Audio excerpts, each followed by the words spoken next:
my doing that.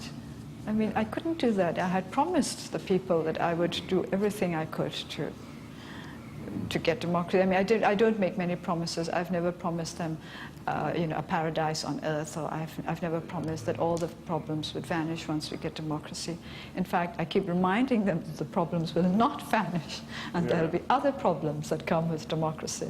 But I had promised them that I would do my best, and certainly there was no question of going into exile.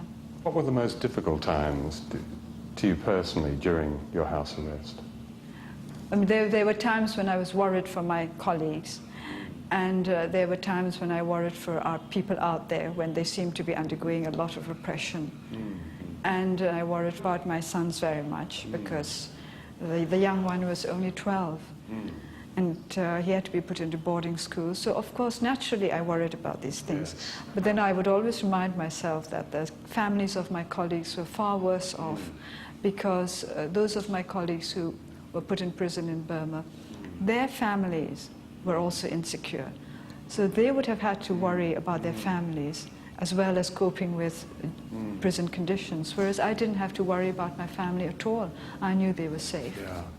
Were you able to stay in touch with Michael during that time? Not throughout that time. There were times when we were out of touch.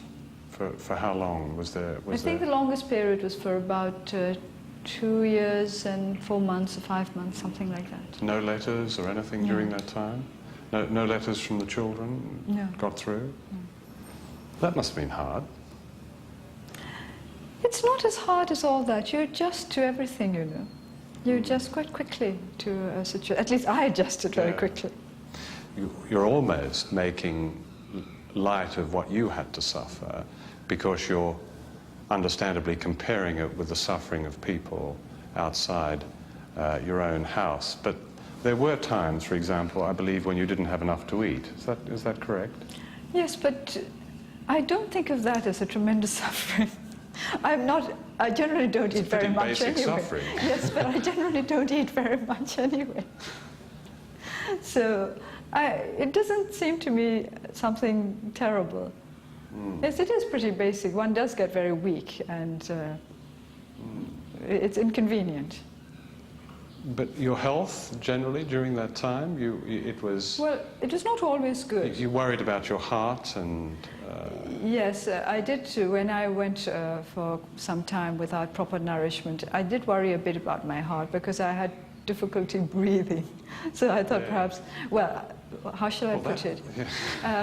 It was, I couldn't lie flat. I like to sleep flat on my back without a pillow, but I found it difficult to breathe lying flat on my back after I became very weak. But I think that's quite normal.